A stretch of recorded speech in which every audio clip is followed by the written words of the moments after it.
آل سيدنا إبراهيم إنك حميد مجيد. اللهم صل وسلم وبارك على عبدك ورسولك شافع علم الدين ونبينا محمد وعلى آله وصحبه وأولاده وذرياته وأزواجه وأصحابه وأوليائه أجمعين. كما صليت وسلمت وباركت ورحمت على سيدنا إبراهيم وعلى آل سيدنا إبراهيم إنك حميد مجيد. اللهم صل وسلم وبارك على عبدك ورسولك الكريم رحمة للعالمين وشفيع المذنبين ومولانا ونبينا محمد وعلى آله وبيته وأولاده وذرياته وأزواجه وأصحابه وأوليائه وأمته أجمعين. كما صليت وسلمت وباركت ورحمت على سيدنا إبراهيم وعلى آل سيدنا إبراهيم إنك حميد مجيد. اللهم صل وسلم وبارك على عبدك ورسولك الكريم رحمة للعالمين وشفيع المذنبين ومولانا ونبينا محمد وعلى آله وبيته وأولاده وذرياته وأزواجه وأصحابه وأوليائه وأمته أجمعين. كما صليت وسلمت وباركت ورحمت على سيدنا إبراهيم وعلى آل سيدنا إبراهيم إنك حميد مجيد.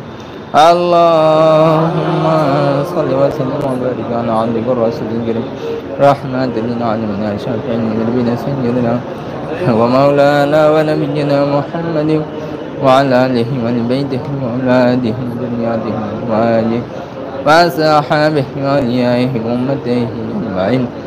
كما صليت وسلمت وباركت ورحمت على سيدنا إبراهيم وعلى آل سيدنا إبراهيم إنك حميد مجيد.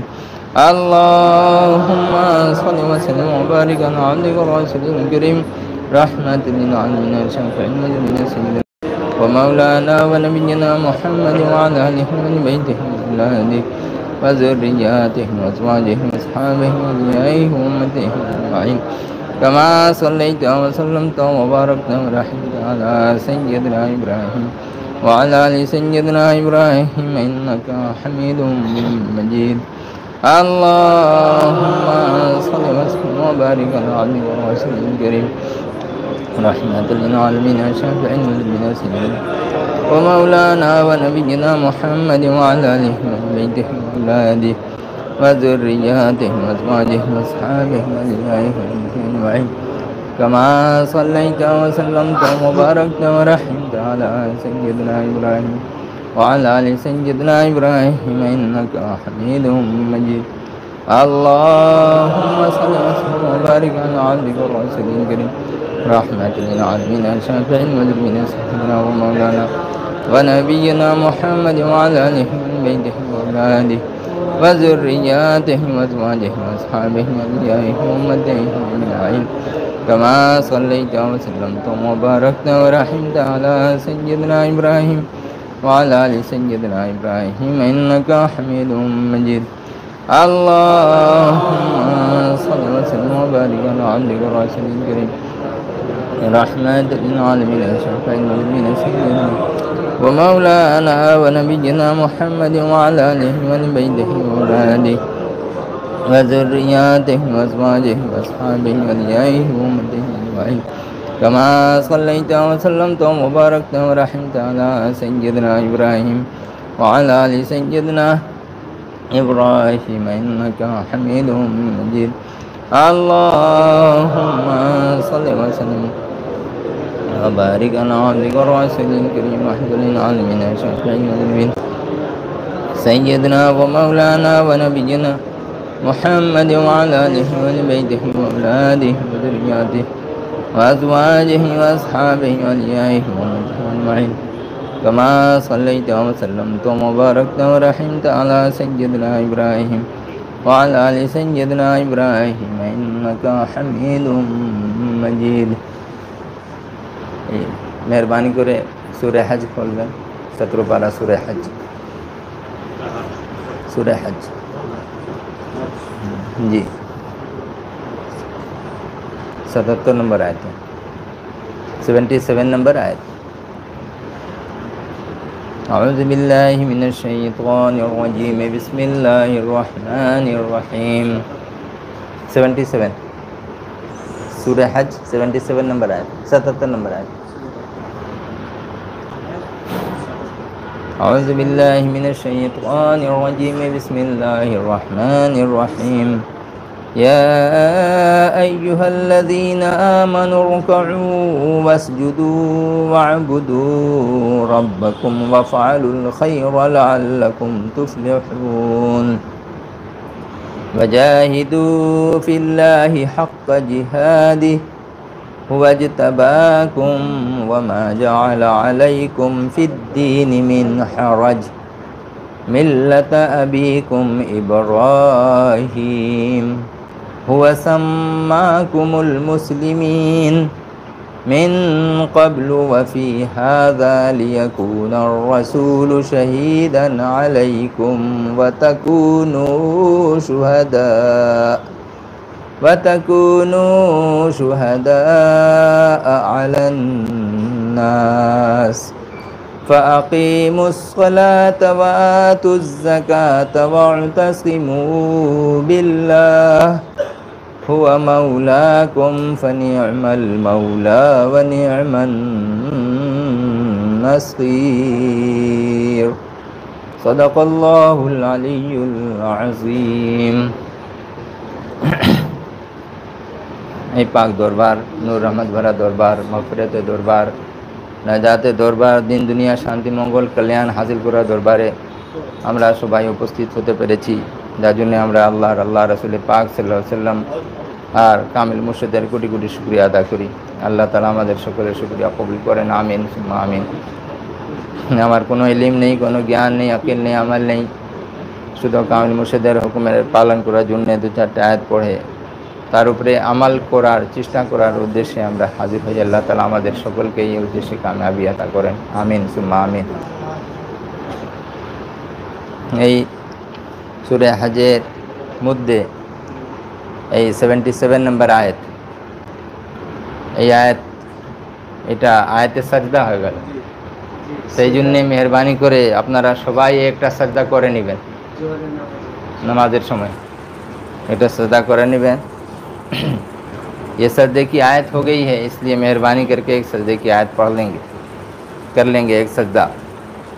سجدہ کرنے میں صرف وہ سجدے کی نیت کی قرآن پاک میں جو یہ آیت جو آئی ہے جسے ہم نے سنا ہے اس مجلس میں، اس کے لیے میں سجدہ کر رہا ہوں. اللہ تعالیٰ اسے تو قبول فرما. نیت کے لیے نیت نہیں باندھنا ہے، اس میں کان تک ہاتھ نہیں اٹھانا ہے. سجدہ کرنے کا طریقہ جو ہے قرآن کریم میں جو سجدہ ہے اس کے لیے ہاتھ نہیں اٹھانا ہے، ہاتھ اٹھا کر کے سجدہ نہیں کرنا، بلکہ سیدھا کھڑے ہوں، اللہ اکبر کہتے ہوئے سجدے میں جائیں اور اٹھ جائیں، اللہ اکبر کہیں.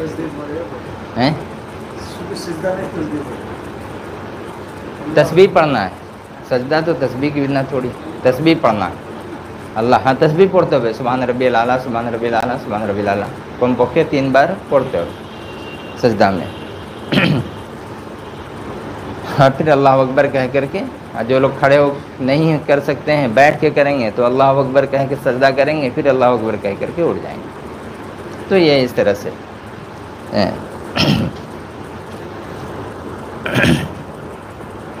اللہ تعالیٰ اس آیت کریمہ میں ارشاد فرماتا ہے یا ایھا الذین آمنوا ارکعوا واسجدوا، اے ایمان والو تم رکوع کرو اور سجدہ کرو اور بندگی کرو اپنے رب کی، وفعلوا الخیر اور نیک کام کرو تاکہ تم فلاح پاؤ. اس آیت کریمہ میں اللہ تعالیٰ نے 4 باتوں کا حکم دیا ہے. ایک تو رکوع کا، دوسرے سجدہ کا، تیسرے عبادت کا، چوتھے نیک کام کا. 4 کام کرنے کے بعد اللہ تعالیٰ نے اس کا جو نتیجہ بتایا ہے کہ اس سے کیا ہوگا، اس سے تم نجات پا جاؤ گے، فلاح پاؤ گے، کامیابی تمہیں ملے گی. اب ظاہر ہے کہ جب رکوع کریں گے تو سجدہ بھی، سجدہ کریں گے تو رکوع بھی، تو یہ نماز کا معاملہ ہے.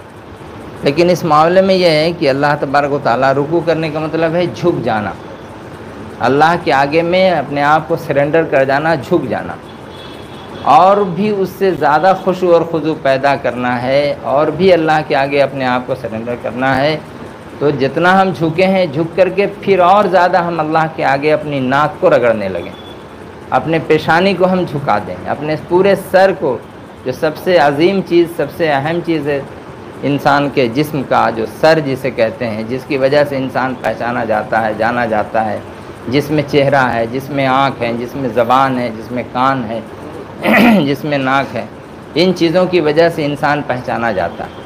اور اگر اس چہرے کو اگر الگ کر دیا جائے، سر کو الگ کر دیا جائے، تو پھر اس آدمی کی کوئی پہچان نہیں باقی رہتی۔ اس لیے سب سے اہم چیز جو ہے وہ سر ہے۔ تو سجدے میں اللہ تبارک و تعالیٰ کے آگے اسی سر کو جھکانا اور اس کے آگے میں اپنے آپ کو سرنڈر کر دینا اور پھر اس کی پاکی بولنا، یہی اللہ تبارک و تعالیٰ کو بہت زیادہ پسند ہے۔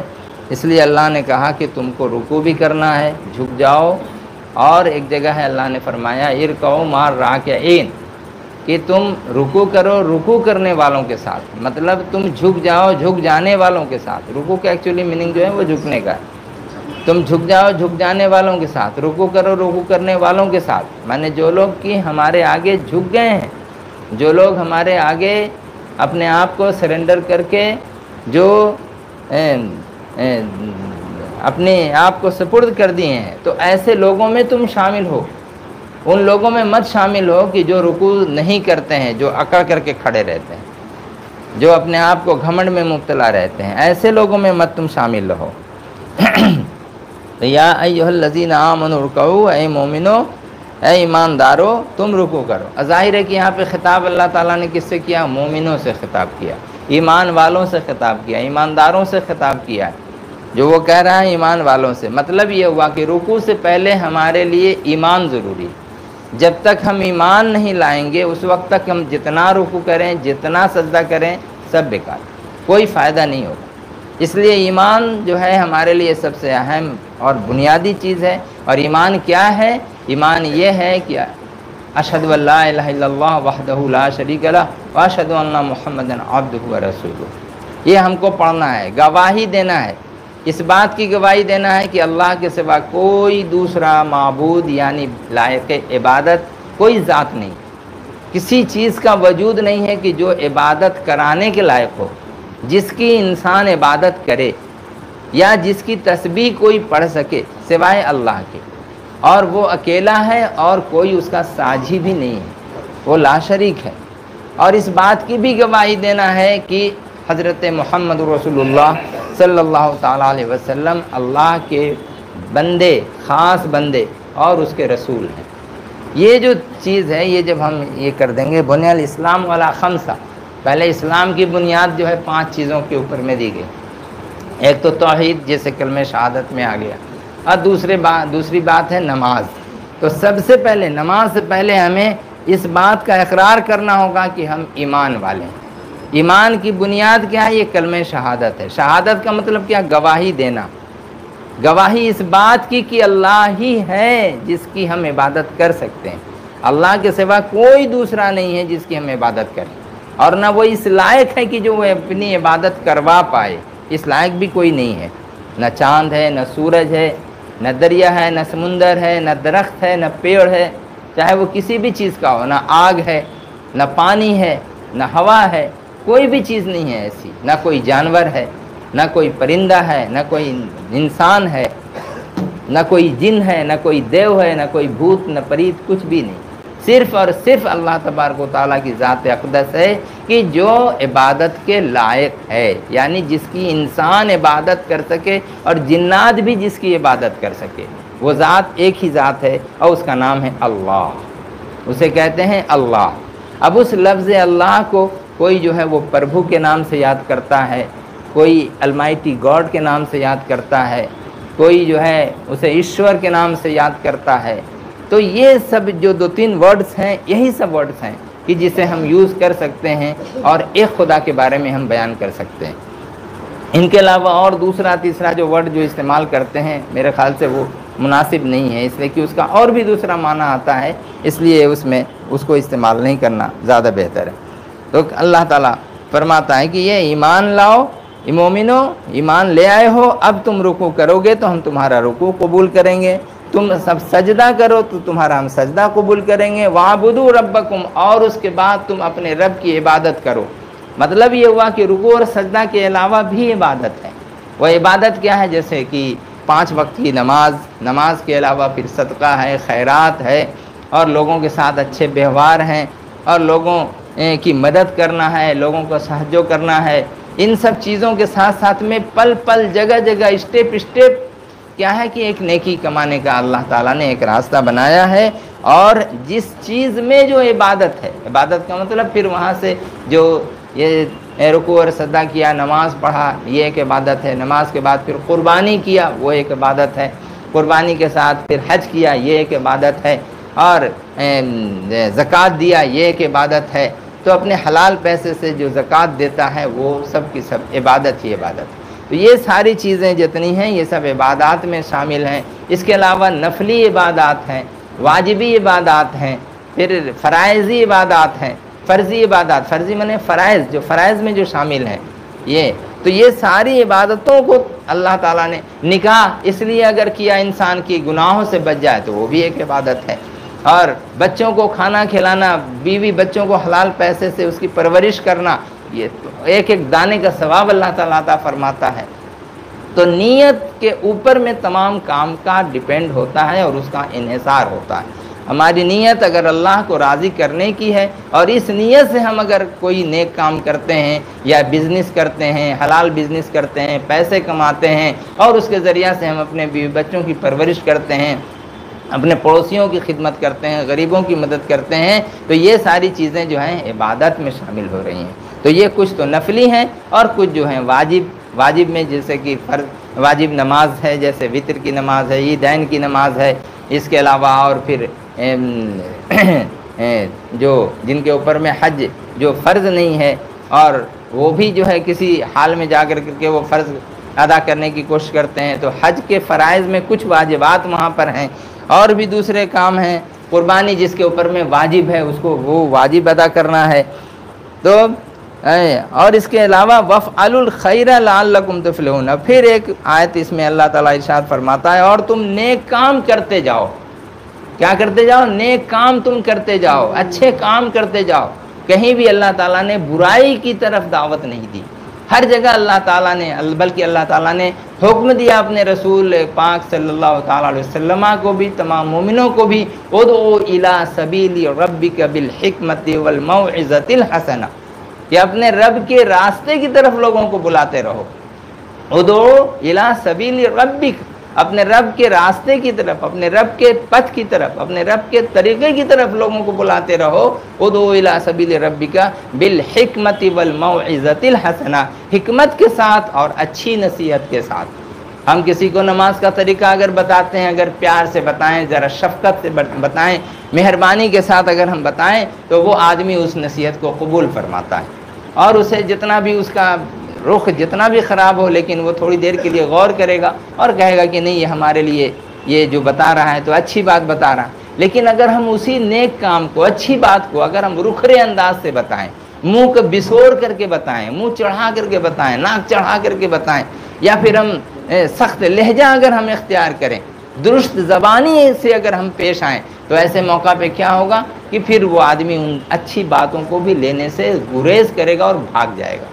اس لیے ہمیں جب بھی کسی کو کوئی اچھی بات بتانی ہے، اور بری بات تو بتانی نہیں ہے، اچھی بات بتانی ہے، تو یہ ہمیشہ خیال رکھا جائے کہ اللہ تعالیٰ نے جو قرآن کریم میں جو ہمیں نصیحت فرمائی ہے، ادعو الی سبیل ربک بالحکمت والموعظۃ الحسنۃ، اپنے رب کے راستے کی طرف لوگوں کو بلائیے، تو حکمت کے ساتھ بلائیے اور اچھی نصیحت کے ساتھ بلائیے۔ اسی وجہ سے حضرت مولانا اذان گاچھی رحمۃ اللہ تعالیٰ علیہ کا یہ دربار ایسا ہی دربار ہے کہ لوگوں کو جو دعوت دیتا ہے حکمت کے ساتھ اور اچھی نصیحت کے ساتھ دعوت دیتا ہے۔ کبھی یہاں پر کسی کے لیے کوئی ایسی بات، الٹی پلٹی بات نہیں کی جاتی، اور نہیں کسی کے لیے کرنے کی اجازت دی جاتی ہے، اور خالص اللہ کے واسطے آپ کو بتایا جاتا ہے۔ خالص اللہ کے واسطے کا مطلب کہ جس میں دنیا کی کوئی غرض اس میں شامل نہیں، دنیاوی مفاد ذرہ برابر بھی اس میں شامل نہیں ہے۔ ایسے ہی بات کو ہم کہتے ہیں کہ کیا خالص اللہ کے واسطے، ہم اگر 2 رکعت نماز پڑھیں تو خالص اللہ کے واسطے، تو خالص اللہ کے واسطے جو ہم نماز پڑھیں گے وہ نماز کیسی ہوگی؟ کسی کی دکھانے کی نیت نہیں ہوگی، ریا کی نیت نہیں ہوگی، شو آف کی نیت نہیں ہوگی، اور اس کے ساتھ ہی ساتھ کیا ہے کہ لوگ ہم کو دیکھ کر کے بولیں بڑا نمازی، بہت نفل پڑھ رہا ہے، ارے باپ رے باپ کتنی اچھی نماز پڑھ رہا ہے۔ لیکن اس کا مطلب یہ نہیں ہے کہ خراب نماز پڑھیں، جلدی جلدی پھٹافٹ کھٹا کر کے رکوع کریں، ایک دم مرغا جیسے ٹھونک مارتا رہتا ہے، دانا چگتا رہتا ہے، تو اس طرح سے بھی ہم کو نہیں کرنا ہے، بلکہ وہ جو ہے نماز اس کے بارے میں چوری کہا گیا ہے۔ پھر اپنے رکوع اور سجدے کو صحیح کر کے کیا جائے۔ رکوع اور سجدہ میں یہ نہیں کہ اپنے ہاتھ پیر کو سب کو سمیٹ کے بلی کی مانی نہ بنا لیں اپنے آپ کو، ہے نا، یہ خاکساری نہیں ہے، یہ عاجزی نہیں ہے، بلکہ یہ طریقہ رسول پاک صلی اللہ تعالیٰ علیہ وسلم کے اگینسٹ میں آپ نماز پڑھ رہے ہیں، آپ ان کے بتائے ہوئے طریقے کے خلاف نماز پڑھ رہے ہیں، لہٰذا ایسی نماز اس نیت سے آپ پڑھ رہے ہیں یہ اللہ بہتر جانتا ہے، لیکن شریعت کا حکم ظاہر پر ہے اور لگ جائے گا، شریعت کے فتوے سے آپ جو ہے ہٹ نہیں پائیے گا، چوٹ نہیں پائیے گا۔ اس لیے ہماری جو نماز ہے، ایک نماز، کچھ لوگ کہتے ہیں کہ ارے یہ سب جو نماز پڑھتا ہے دکھاوے کی نماز پڑھتا ہے، 5 وقت کی نماز اذان ہو رہی ہے، یہ ہو رہی ہے، یہ دین کے استقامت اور دین کے قائم کرنے کے لیے یہ اعلان ہے، یہ اذان ہے، یہ نماز ہے، اور اسی چیز کا چرچا ساری دنیا میں اور ہر ایک انسان کے لیے ضروری ہے۔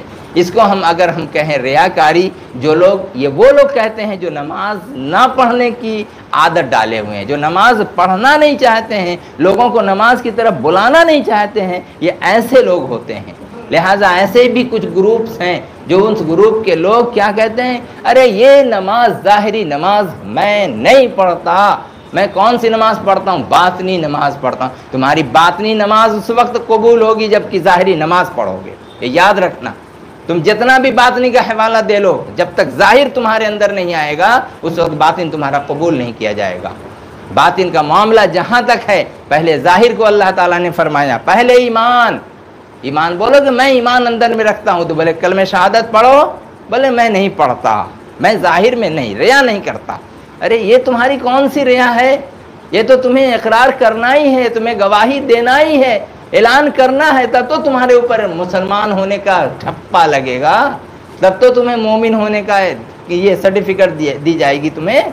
اگر یہ نہیں ہوگا تو پھر تمہارے لیے جب تم مرو گے تو جنازے کی نماز کیسے تمہاری کوئی پڑھے گا؟ اگر تم اپنے آپ کو اس طرح سے چھپا رہے ہو کہ ہمارا باطنی ایمان ہے، ارے باطنی ایمان بعد میں، پہلے ظاہری ایمان پہ۔ ہمارا ظاہر ہی صحیح نہیں ہے، ہمارا بولنا صحیح نہیں ہے، ہمارا طریقہ صحیح نہیں ہے، ہمارا کھانا صحیح نہیں ہے، ہمارا پینا صحیح نہیں ہے، ہمارا لباس صحیح نہیں ہے، یہ سب تو ظاہر میں آ رہا ہے، سب جو ہے شریعت کا حکم ہے۔ تو شریعت کا کیا، شریعت نے کہیں حکم دیا کہ حرام کھاؤ یا مشکوک مال کھاؤ یا حرام چیز کو کرو؟ کہیں بھی کیا نہیں۔ ہر چیز کو جو شریعت، اب اس کے اندر اگر ہم نے اخلاص پیدا کر لیا تو وہ باطنی ہو گئی۔ اسی نماز کے اندر ہم نے اخلاص پیدا کر لیا تو وہ باطنی ہو گئی۔ اب جیسے کہ نماز ہماری آنکھ کی بھی نماز ہے، ہماری کان کا بھی کی نماز ہے، ہماری زبان کی بھی نماز ہے۔ نماز کا مطلب ہے ذکر کرنا، ہر وقت انسان ذکر میں لگا ہوا رہتا ہے، اور جب نماز یہ سب سے بہتر اور افضل طریقہ ہے ذکر کا اور اللہ کے شکر ادا کرنے کا، اللہ کی نعمتوں کا شکر ادا کرنے کا سب سے بہتر طریقہ ہے۔ جو جتنی نماز پڑھتا ہے، نماز میں دیکھیے آپ کے سر سے لے کے ناخن کے پیر کے ناخن تک تمام ایک ایک حصے کی عبادت اللہ تعالیٰ شامل کر رہا ہے، اور ہر ایک چیز کو اللہ تعالیٰ قبول فرماتا ہے۔ سر بھی جھک رہا ہے، نگاہ بھی جھک رہی ہے، کان بھی جھک رہا ہے، ناک بھی جھک رہی ہے، اور اس کے علاوہ آپ کا ہونٹ بھی، منہ بھی، ہاتھ کی انگلیاں بھی، پیر کی انگلیاں بھی، پیٹ بھی، جسم بھی، ران بھی، پیر بھی، سارا کا سارا اللہ تعالیٰ، بلکہ سر کے ایک ایک جو چول ہیں، ایک ایک بال ہیں، سارے کے سارے جو ہیں جھک جا رہے ہیں اللہ کے آگے میں۔ دل، دماغ، سب کچھ اللہ کے آگے میں جھک رہا ہے۔ تو اس سے، اور پھر اسی میں قرآن پاک کی بھی آپ تلاوت کر رہے ہیں، اسی میں اللہ کی پاکی بیان کر رہے ہیں، اسی میں تحیات پڑھ رہے ہیں، اسی میں درود پڑھ رہے ہیں، اسی میں دعا پڑھ رہے ہیں۔ تمام چیزوں کا مرکب اور مجموعہ اور جشت ہے نماز۔ اس لیے یہ جو نماز ہے یہ ظاہر بھی ہے اور باطن بھی ہے۔ یہ کہہ کر کے ہمیں نکلنے کے لیے یا دھوکہ دینے کے لیے کوئی اگر آئے کہ ہم تو خانہ کعبہ میں نماز پڑھتے ہیں، تو بہت سارے ایسے لوگ ہیں، وہ چلنے والا نہیں ہے بھیا، وہ ہرگز نہیں چلے گا کہ ہم خانہ کعبہ میں نماز پڑھتے ہیں۔ اور یہاں نہیں ٹائم کا ٹائم چلا جا رہا ہے، وقت کا وقت گزرتا چلا جا رہا ہے، ہم نماز نہیں پڑھ رہے ہیں، کیا افسوس نہیں ہوتا کہ جو اللہ اتنا بڑا مہربان ہے، ہمیں سر سے لے کے پیر تک ایک ایک جسم کو چلتا پھرتا ایک کمپیوٹر اللہ تعالیٰ نے بنا کر کے انسان کو رکھ دیا، چلتا پھرتا کمپیوٹر، اور سارا سسٹم اس کے اندر میں ہے، اسی سسٹم کے پیش نظر کمپیوٹر کو ایجاد کیا، روبوٹ کو اللہ تعالیٰ یہ انسان نے انوینٹ کیا، یہ روبوٹ بتلائیے کہ انسان جیسا کام کر رہا ہے، انسانی جیسا سب کچھ کر رہا ہے، انسان تو نافرمانی کرتا ہے لیکن روبوٹ نہیں نافرمانی کرتا۔ اللہ تبارک و تعالیٰ کی سب سے فرما بردار جو مخلوق ہے وہ ہے کون؟ فرشتہ۔ یہ انسان اگر ویسی ہی فرما بردار بن جائے تو ان فرشتوں سے بھی آگے بڑھ جاتا ہے۔ اللہ کے رسول صلی اللہ تعالیٰ علیہ وسلم کو شب معراج میں جہاں پہ سدرۃ المنتہا میں حضرت جبریل علیہ السلام جو فرشتوں کے سردار ہیں وہاں پہنچایا، اب پہنچانے کے بعد جب اللہ کے رسول صلی اللہ علیہ وسلم فرماتے ہیں کہ جبریل چلو آگے، بولے یا رسول اللہ اب میری مجال نہیں ہے کہ آگے جا سکیں، تو ظاہر ہے کہ فرشتوں سے بھی زیادہ انسان جو کامل انسان ہے اس کا مرتبہ اللہ تعالیٰ نے بڑھایا، اس کی عزت کو اللہ تعالیٰ نے بڑھایا، اور اللہ نے فرمایا وَلَقَدْ كَرَّمْنَا بَنِي آدم، ہم نے بنی آدم کو، آدم علیہ السلام کی اولاد کو عزت بخشی ہے، ہم نے اسے تعظیم بخشی ہے۔ آج کا انسان کی وہ بے عزت کرتا ہے، انسان کی تعظیم نہیں کرتا، انسان انسانیت کو بھول بیٹھا ہے، چاہے وہ جس معاملے میں ہو، جس اعتبار سے ہو، جس گوشے سے ہو، جس فکر سے ہو، لیکن انسان کی تعظیم ہمارے لیے بہت ہی ضروری ہے۔ یہ اللہ تعالیٰ کی پیدا کردہ مخلوق ہے، اللہ تعالیٰ نے اپنے ہاتھ سے انسان کو پیدا کیا۔ اللہ ارشاد فرماتا ہے وَلَقَدْ خَلَقْنَا الْإِنسَانَ فِي أَحْسَنِ تَقْوِيمٍ، ہم نے انتہائی خوبصورت قوام سے انسان کو پیدا کیا ہے، اور یہ انسان جس کو اللہ نے پیدا فرمایا اپنے پیار سے، اپنی محبت سے، اپنی شفقت سے، اور ایسا انسان آ کر کے اس کی مخالفت میں اتر جاتا ہے، اسے مانتا نہیں ہے، اس کا اقرار نہیں کرتا، اس کے حکموں کو نہیں مانتا، کیا اس کا حق نہیں ہے کہ اس کو سزا دے؟ کیا اس کا حق نہیں ہے کہ اسے جہنم میں جلائے، آگ میں ڈالے؟ اگر وہ کرتا ہے تو وہ انصاف ہے، اگر انسان کو وہ آگ میں ڈالتا ہے وہ اس کا انصاف ہے، اور اگر وہ جنت میں ڈالتا ہے تو اس کی مہربانی ہے۔ غور کر رہے ہیں؟ اگر وہ جہنم میں ڈال دیا تو وہ اس کا انصاف ہے، اور اگر جنت میں ڈال دیا تو وہ اس کی مہربانی ہے۔ যদি আল্লাহ তাআলা জান্নাতে যদি কোনো লোককে দাখিল করে দেয় তাহলে তার মেহেরবানি আছে, তার বিশেষ মেহেরবানি আছে। সেই মেহেরবানি ছাড়া আর কিছুই নেই। সে মানুষ এমন নেই কি যে যা কিছু করে সেই তার ইবাদত আল্লাহ তাআলা কবুল করে নেয়। অত টুটি ফুটি আছে যাকে মানে আমরা বুঝছি কি হ্যাঁ এখান থেকে আমরা ঠিক ভালো করে দিব, এটা এই ভালো করেছি ওটা করেছি, কিন্তু আল্লাহ ভালোভাবে জানে কি আমার কোথায় কি ত্রুটি হয়ে গেছে। ওই ত্রুটিকে যদি ধরে নেয়, একটা পয়েন্ট যদি ধরে নেয়, আমরা মাত্র এক পয়েন্ট আগে যেতে পারবো না, একটাও কিছু করতে পারবো না। বড় বড় আউলিয়া আল্লাহ যা আছেন ওনারা কি বলেছেন কি যদি আমি আল্লাহ তাবারক ওয়া তাআলা যদি আমাকে মাফ করে দেয় আর আমি যদি জান্নাতে চলে যাই, তারপরে আমি নিজস্ব যত মুরিদ আমার আছে তাকে আমি নিয়ে চলে যাব। মাওলানা আজান গাছি রহমাতুল্লাহ আলাইহি এই ঠিক এইরকমই সে উনি কথা বলেছেন